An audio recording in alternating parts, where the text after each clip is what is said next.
할렐루야. 우리 한번 기도드리시고 예배 시작하도록 하십시다. 존귀하신 우리 아버지 하나님, 하나님의 이름을 높여드리며 그저 하나님을 영화롭게 해드리기를 원합니다. 오늘 이 예배를 통하여 우리 아버지 하나님을 기쁘시게 해드리고 영화롭게 해드리며 찬양하고 높여드립니다. 예배드린 우리 모두에게 은혜를 입히시고 사정상 온라인으로 예배드리는 모든 주의 권속들 주님이 축복하여 주시옵소서. 이곳에 내리는 동일한 은혜가 넘치게 하옵소서. 우리 구세주 예수님의 이름으로 기도하옵나이다. 아멘. 우리 찬송가 545장입니다.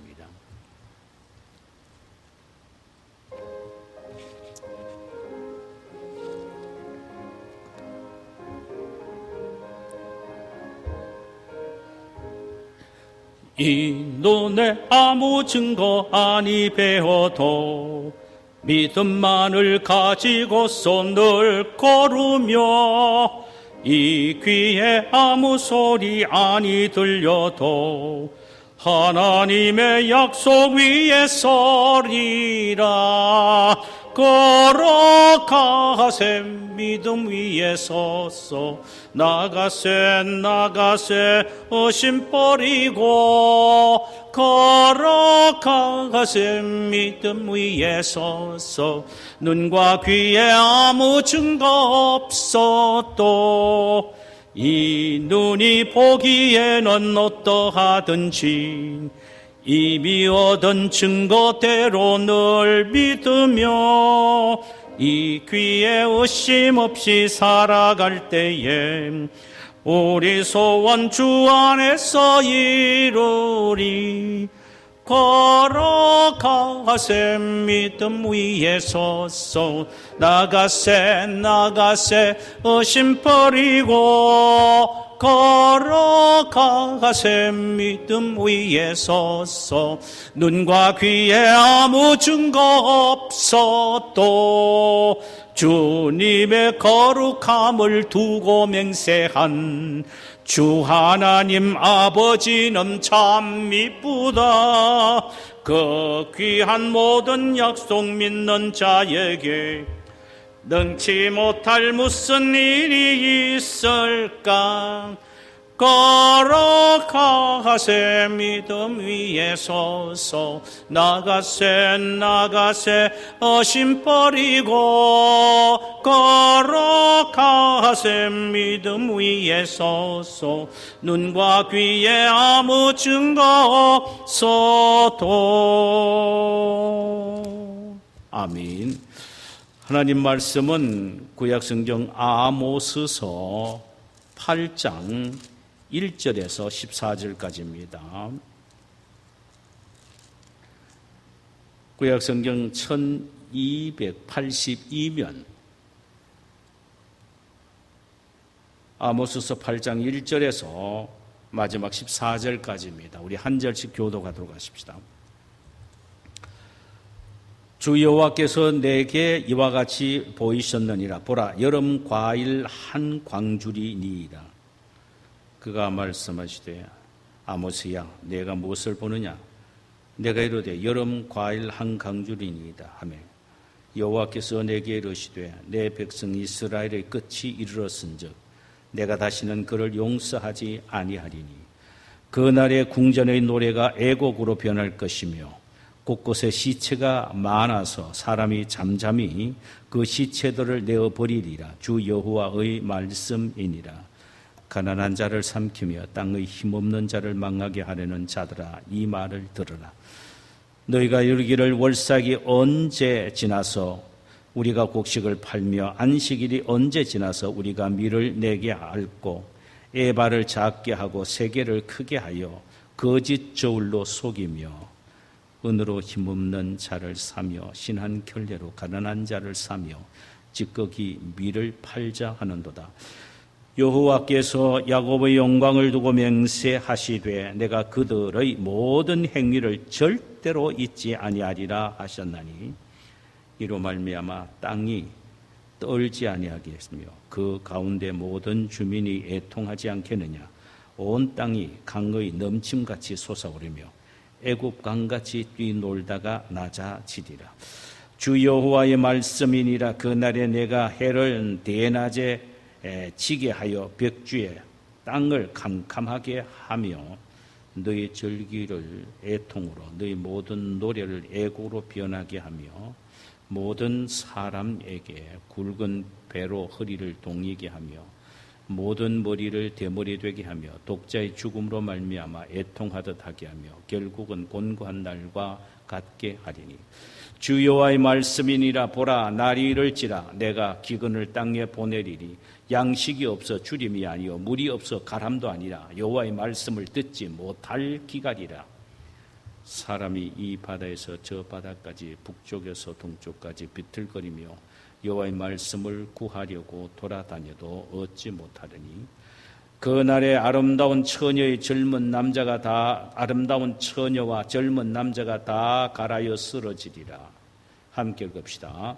사마리아의 죄된 우상을 두고 맹세하여 이르기를 다나 내 신들이 살아있음을 두고 맹세하노라. 하거나 부엘셀바가 위하는 것이 살아있음을 두고 맹세하노라 하는 사람은 엎드러지고 다시 일어나지 못하리라. 아멘. 할렐루야. 우리 주께서 오늘 이 시간에 우리 모두에게 은혜 주시기를 소원합니다. 우리가 함께 나누고자 하는 말씀의 제목은 아모스의 네 번째 환상입니다. 본문은 아모스서 1장 1절에서 14절입니다.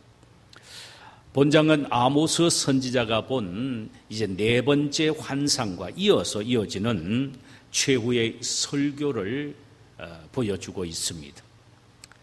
네 번째 환상은 여름 과일 한 광주리의 환상이었습니다. 1절과 2절을 보니까 주 여호와께서 내게 이와 같이 보이셨느니라. 보라, 여름 과일 한 광주리라. 그가 말씀하시되 아모스야, 내가 무엇을 보느냐? 내가 이르되 여름 과일 한 강주리니이다.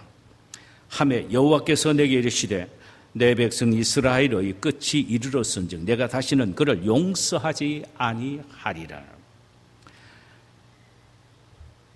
하나님은 오늘 본문 이 말씀을 통하여 아모스에게 여름 과일 한 강주리의 환상을 보여주시는데 그것은 무엇을 의미하느냐? 이스라엘의 최후의 종말을 예언하고 있습니다. 마치 무르익은 여름 과일이 더 오래 보관할 수 없듯 죄악으로 무르익은 이스라엘은 이제 더 그 생명을 유지할 수 없을 만큼 끝날이 가까웠다라는 의미입니다. 또 여름 과일이 광주리에 담겨지듯 이스라엘은 이제 본토에서 포로지로 옮겨지게 될 것을 말씀하십니다. 끝판입니다. 끝판.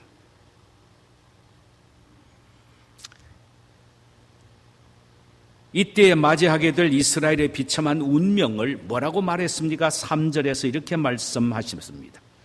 그날의 궁전의 노래가 애곡으로 변하며 곳곳에 시체가 많아서 사람이 잠잠히 그 시체를 내어버리리라. 주 여호와의 말씀이니라.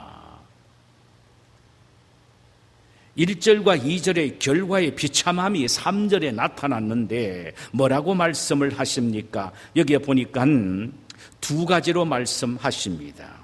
얼마나 비참하고 비극적인 상황인지를 두 가지로 말씀하시는데 하나는 궁전의 노래가 애곡으로 변한다라는 것입니다. 여기서 말하는 궁전이란 히브리 말로 헤칼로 영어 성경에는 두 가지로 번역이 되어 있습니다. 우선 킹 제임스 버전에서는 바로 이 헤칼을 성전이라고 번역을 했고 그 다음에 예루살렘 바이블이나 뉴 아메리칸 스탠다드 바이블에서는 페리스, 궁전으로 이야기를 했습니다. 그러니까 킹 제임스 버전 8에는 성전, 템플로 번역이 되어 있고 예루살렘 바이블과 그 다음 뉴 아메리칸 스탠다드 바이블에서는 페리스, 궁전으로 번역이 되어 있습니다. 그렇다면 이스라엘이 아수르로 잡혀감으로써 궁전에서 즐기던 풍요의 노래 소리가 사람이 죽을 때 부르는 애곡으로 변하게 될 것이라는 겁니다. 또 이스라엘이 베델의 성전에 모여 노래하던 그 노래 역시 애곡으로 바뀌어지게 될 것이라는 것입니다. 온 성 안에 노래가 없어지고 심지어 성전에서 부르는 아름다운 찬양의 소리마저도 없어지며 슬픔의 장송곡으로 울려 퍼지게 될 것이라는 것입니다. 이 얼마나 이스라엘이 당할 비참한 모습입니까? 이제 끝판입니다. 여름 과일 한 강줄이 더 이상 이제는 회복될 수 없을 정도의 끝판입니다. 이 결과가 얼마나 비참한가를 말씀해 주고 있는 것입니다. 하나님의 내린 심판과 징계로 말미암아 나타날 두 번째 비참한 모습이 시체가 산더미처럼 덮이게 될 것이라는 겁니다. 곳곳에 시체가 너무 많아서 사람이 잠잠히 그 시체를 내어버리리라 그랬습니다.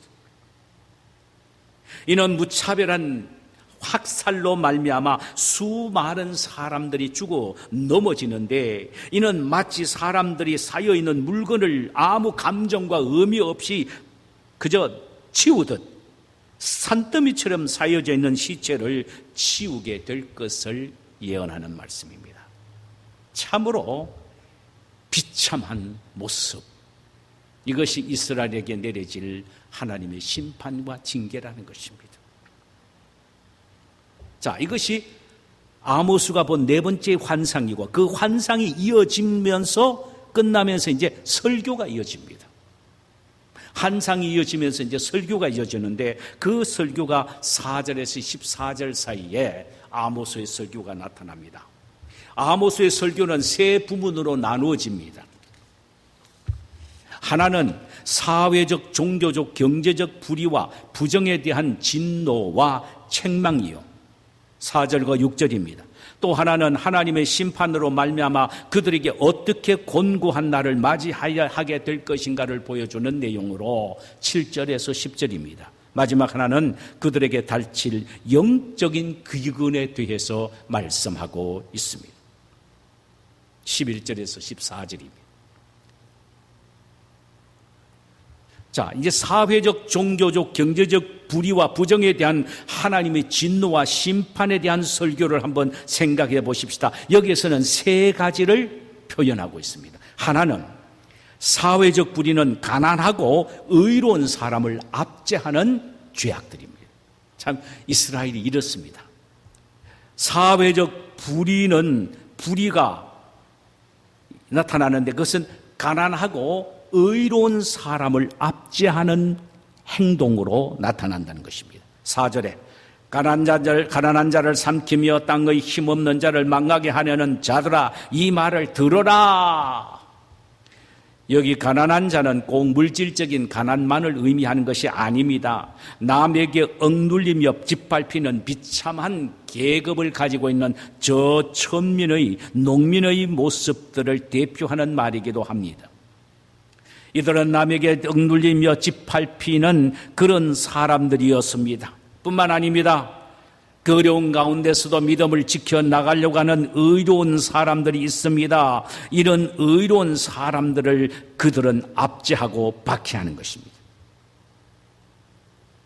없어서 눌리고 천민의 사람뿐만 아니라 믿음을 지켜나가려고 하는 의로운 사람들을 끊임없이 박해하고 죽이려고 하는 자들입니다. 그런데 이들은 하나님에 의하여 결국은 또 저주를 받게 될 것이라는 것입니다. 우리는 여기에서 기억해야 될 것이 있습니다. 악의 세력들은 마지막 때에 믿음으로 살아가려는 신앙의 사람들을, 영적으로 살아가려는 영의 사람들을 피팍하며, 신앙의 사람들과 그 다음에 영적으로 살아가려는 영의 사람들을 피팍하여 멸하고자 하는 최후의 발악을 하게 되는 것입니다. 이 악한 자들이 말입니다. 그런데 중요한 것은 그런 악한 자들의 피팍과 곤고 속에서도 끝까지 우리는 믿음을 지켜 나가야 된다라는 말씀입니다. 왜냐하면 하나님이 결국은 그 악한 자들을 처리하시기 때문입니다. 두 번째로 종교적인 타락은 형식적인 예배를 통하여 나타났습니다. 5절과 6절을 보니까 너희가 이르기를 월삭이 언제 지나서 우리가 곡식을 팔며 안식일이 언제 지나서 우리가 밀을 내게 할 거라고 했습니다. 이스라엘 백성들이 하나님께 주축적으로 드리는 예배는 월삭에 드리는 예배입니다. 또 이는 이 월삭에 드리는 예배는 매 월초하루에 드리는 예배입니다. 이게 월삭입니다. 꼭 그들은 그렇게 드렸습니다. 또 하나는 매주마다 드리는 안식일 예배였습니다. 그러나 그들은 이제 여기에 와서는 이런 예배 등등을 드리기를 싫어합니다. 이유는 뭡니까? 월삭에 예배 드리는 것보다 곡식을 팔아 장사를 하면 더 많은 돈을 벌 수 있기 때문입니다. 안식일에 예배를 드리는 것보다 밀을 내어서 장사하는 것이 훨씬 더 수입이 좋기 때문입니다. 끝난 거지요. 막판까지 간 겁니다. 처음에는 월삭과 안식일에 예배를 드리고 와서 장사를 했습니다. 이런 태도로 드리는 그들의 예배가 어떻게 신실되고 진정한 예배였겠습니까? 하나의 형식적이고 외식적인 예배였습니다. 그러나 나중에는 이 모든 것까지도 다 없이 했습니다. 여러분, 이건 남의 이야기가 아닙니다. 오늘 우리에게도 찾아볼 수 있는 모습들이 아닙니까? 주일 오후에 무슨 오락이나 특별한 즐거움을 위한 계획이 준비되어 있다고 생각하여 그것을 즐기기 위하여 주일 예배는 빰 빼먹는 사람도 있을 뿐만 아니라 근성으로 대충 드리고 그저 때우는 예배로 주일을 지내는 사람이 있다 이 말이야. 주일 예배를 지내는 사람이 있다 이 말입니다. 여러분, 만약에 오후에 내가 친한 친구가 오락을 즐기거나 무엇을 한다거나 어디 쇼핑 간다는 계획을 세워놓고 있다면요, 여러분 온전히 그 하루의 예배 속에서 하나님만을 생각하며 하나님 앞에 온전히 경배드리는 살아있는 예배를 드릴 것 같습니까? 오후에 있게 될 모든 행사와 친구 만나는 사건에 대해서 완전 머릿속이 가득하게 채워져서 온통 그것에 마음이 뺏길 것입니다.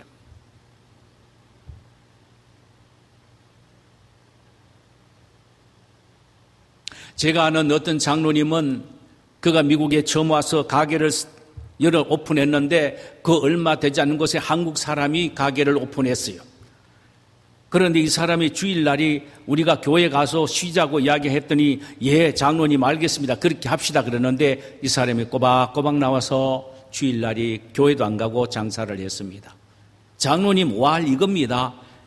교회 예배를 드리는데 세상에 자기 단골 손님을 다 빼앗아가는 것 같은 그런 감이 들더래요. 그래서 빨리 예배를 드리고 가서 오후에 문을 열었는데 나중에 보니까 점점 주일날을 스스로 자기도 모르게 잠식하게 되더랍니다. 그래서 아예 가게를 팔아버렸답니다. 사랑하는 여러분, 그리스도인들의 최고의 축복의 현장은 예배입니다. 하나님이 우리를 향하여 간절히 바라시는 것은 바로 우리가 예배 현장에 참석하여 예배를 드리는 것입니다. 그러므로 예배란 것 자체는 하나님과 만남의 현장입니다. 만약에 그렇다면 우리의 예배가 형식적이고 외식적인 예배가 된다면 우리의 모든 축복을 잃어버리는 결과가 되는 것입니다. 이스라엘 백성들이 그러했다는 말씀입니다. 얼마나 기가 막힌 그들의 타락된 모습입니까?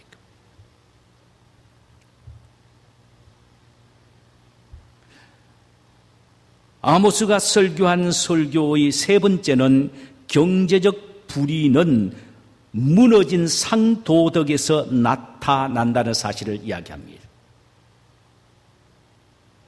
여기 보니까 사회적, 그리고 함께 나눈 종교적, 또 이제 경제적, 이 불의에 대한 설교를 하고 있는데 경제적 불의는 무너진 상도덕에서 나타난다고 지적합니다. 나무 이야기합니다. 한번 들어보세요. 5절과 6절 하반절에 에바를 작게 하고 세계를 크게 하여 거짓 저울로 속이며 은으로 힘없는 자를 사며 신한 걸레로 가난한 자를 사며 찌꺼기 밀을 팔자 하는도다. 물건을 살 때는 저울추를 가볍게 하고 물건을 팔 때는 저울추를 무겁게 했다는 것입니다. 자신들의 이익을 위해서는 상도덕도 무시하고 수단과 방법을 가리지 않고 장사를 했다는 것입니다. 그것만이 아니었습니다. 약간의 은을 벌기 위해서는 가난한 자를 팔기도 하며 사기도 했고 신한 걸레를 위해서는 역시 궁핍한 자를 팔아버리기도 했습니다.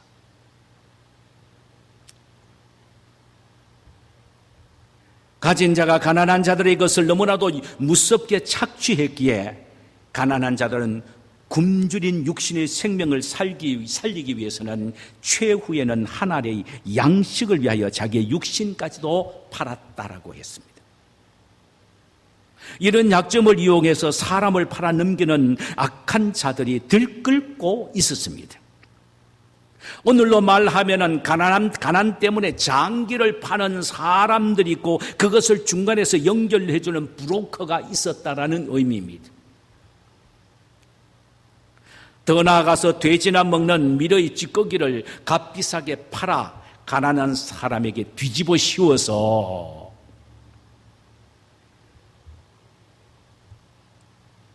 아픔과 상처와 고통과 인격적인 착취와 살인까지도 주저하지 않았단 말입니다. 인격적인 살인.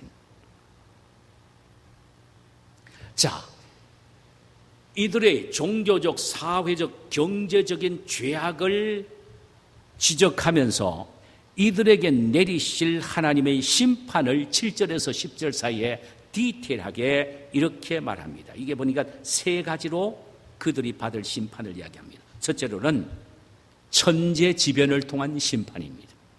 7절 여호와께서 야곱의 영광을 두고 맹세하시되 내가 그들의 모든 행위를 절대로 잊지 아니하리라 하셨나니 8절에는 이로 말미암아 땅이 떨지 않겠으며 그 가운데 모든 주민이 애통하지 않겠느냐 온 땅이 강의 넘침같이 솟아오르며 애굽 강같이 뛰놀다가 낮아지리라. 땅이 흔들리고 땅이 강물이 넘침같이 솟아오르며 애굽 강같이 뛰논다라는 이 말씀은 기가 막힌 말씀입니다. 그것은 뭘 말합니까? 지진과 해일의 모습입니다. 지진이 일어나고 해일이 일어나니까 세상의 바닷물이 육지에 올라와서 큰 빌딩도 쳐서 넘어뜨리고 마치 자동차들은 풀잎처럼 물에 띄우고 맙니다.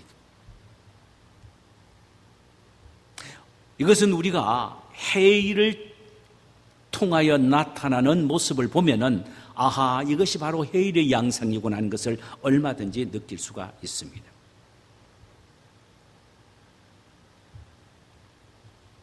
그만큼 치명적인 심판이 그들에게 있게 될 것이라는 말입니다. 해일과 같은 천재지변이 일어나게 된다라는 말씀입니다. 이것은 엄청난 하나님의 심판을 예언한 말씀입니다.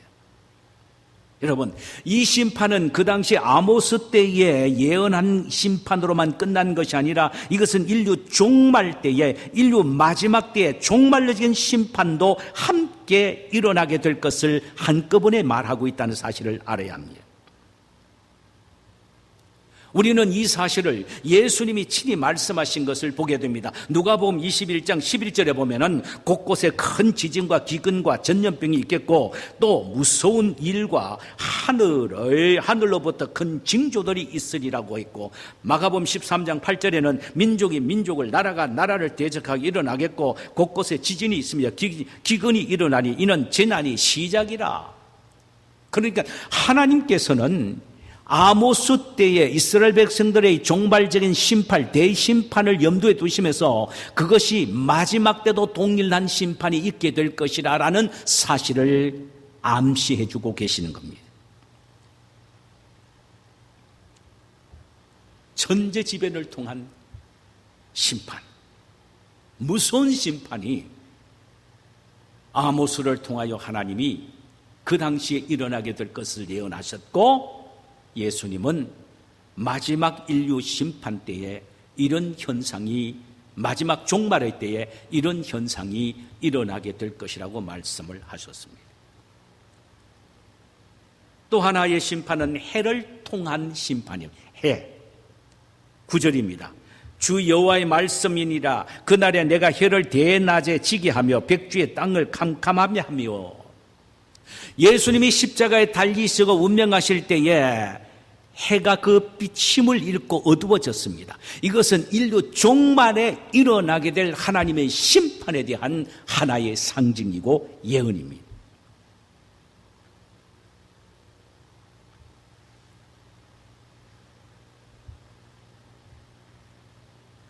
자, 이런 인류의, 그러니까 해를 통하여 심판을 내리고 징계를 내리신 그 때는 어느 날입니까? 역사적으로 보면은 여로보암 2세 왕 때에 이스라엘의 멸망을 이렇게 표현을 했습니다. 마치 해가 해가 빛을 잃어서 캄캄하듯 이스라엘 백성들은 암흑이 되어서 여로보암 2세 때는 철저하게 패망하게 됩니다. 그의 아들 스가랴 왕이 되었지만 6개월 만에 살롬의 반역으로 비참하게 죽습니다. 살롬의 반역으로요.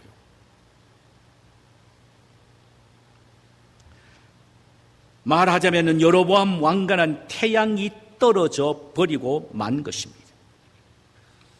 영원히 갈 줄 알았습니다. 여로보암 2세 때는 가장 나라가 태평했고 판도가 넓었습니다. 상하궁에서 잠을 잘 정도니까 엄청났습니다. 그러니까 온 이스라엘은 적어도 여로보암 2세는 태양으로 여겼습니다. 그런데 그의 아들 베가가 왕이 되어 그의 아들 스가랴가 왕이 되어서 6개월 만에 살롬에 의하여 죽게 됩니다. 태양이 빛을 잃어버린 것과 동일한 것입니다. 그러나 이것은 단순한 또한 이스라엘의 멸망만을 의미하는 것이 아닙니다. 마지막 인류의 종말에 나타날 하나님의 심판을 예표하는 것이라고 할 수 있습니다. 세상의 인류의 마지막 때에 이런 일이 일어나게 될 것을 예수님은 마태복음 24장 29절과 30절 그리고 37절에서 각각 다음과 같이 말씀하셨습니다. 그날 환난 후에 즉시 해가 어두워지며 달이 빛을 내지 아니하며 별들이 하늘에서 떨어지며 하늘의 권능들이 흔들리리라. 그때 인자의 징조가 하늘에서 보이겠고 그때에 땅의 모든 족속들이 통곡하며 그들이 인자가 구름을 타고 능력과 큰 영광으로 오는 것을 보리라. 37절에는 노아의 때와 같이 인자의 임함도 그러하리라. 갑자기 태평한 그때에 하늘의 문이 열려서 비가 쏟아져 노아 때에 홍수로 인류를 심판했듯이 야, 살만 난다, 좋다, 태평하다, 편안하다 할 때에 노아의 때처럼 갑작스럽게 하나님의 심판이 임하는데 그것도 보통 심판이 아니라 해와 달이 빛을 잃고 별들이 땅에 떨어지는 엄청난 심판이 임하게 될 것을 예언을 하셨습니다.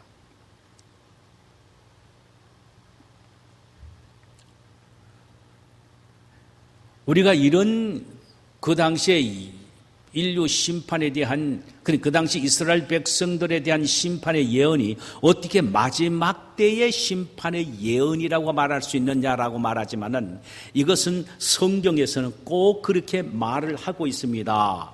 그것이 뭐냐 하면은 우리가 볼 때는 두 산봉우리가 있는데 두 산봉우리 사이에는 계곡이 있잖아요.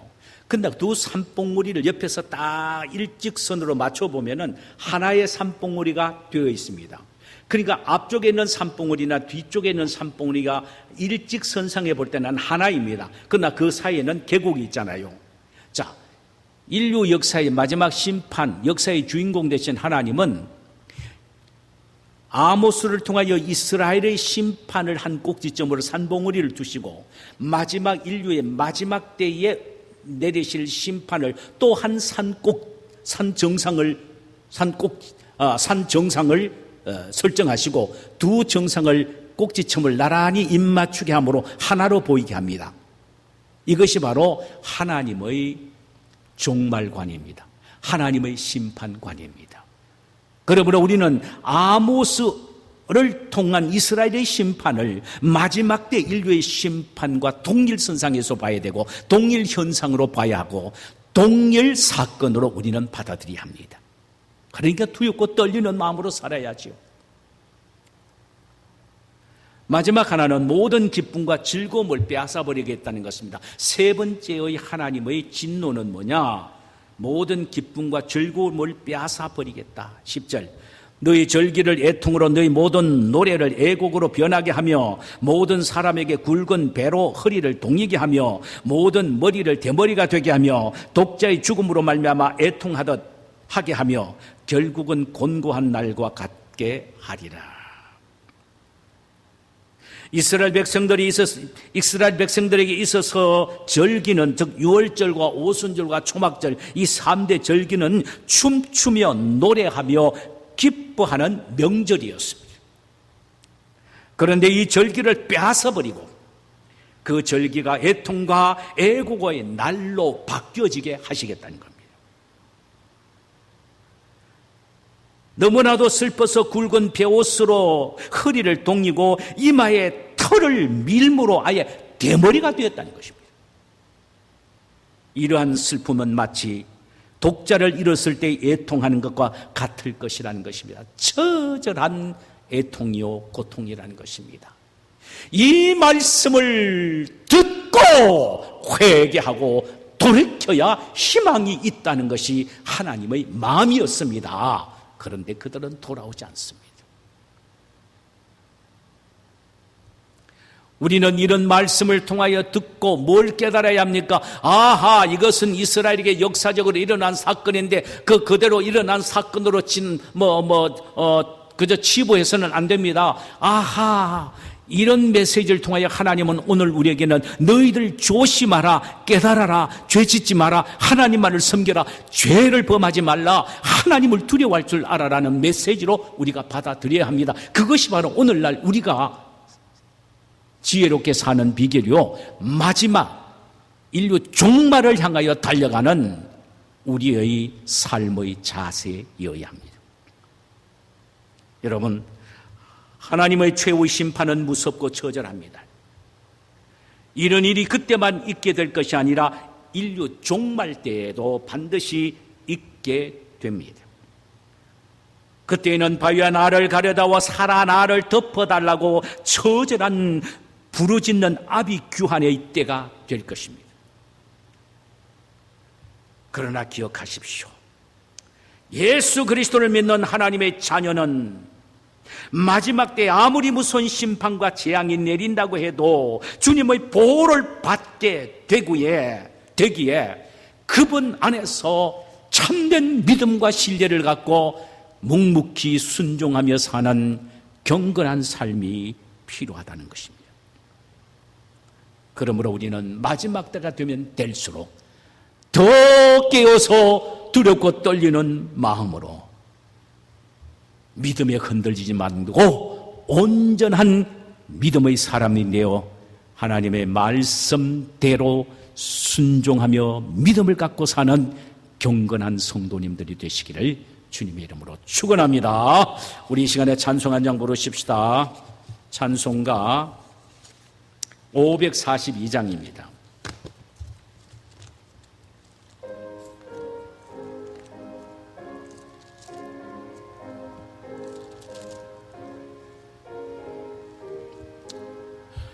구주 예수 의지함이 심히 기쁜 일일세 영생 허락받았으니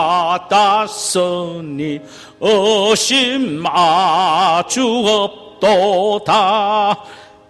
주 예수 믿는 것은 받은 증거 많도다. 예수 귀한 예수 믿음 더욱 줍소서. 구주 예수 의지함이 심히 기쁜 일일세. 아니 주를 믿는 나의 마음 그의 피에 적시네. 예수 믿는 것은 받은 증거 많도다. 예수 귀한 예수 믿음 더욱 줍소서. 구주 예수 의지하여 죄악 벗어버리네. 안위 받고 영생함을 주께 모두 얻었네. 아멘. 예수 믿는 것은 받은 증거 많도다. 예수 귀한 예수 믿음 더욱 줍소서. 구주 예수 의지하여 구원함을 얻었네. 영원 무궁지나도록 주여 함께 하소서. 예수 믿는 것은 받은 증거 많도다.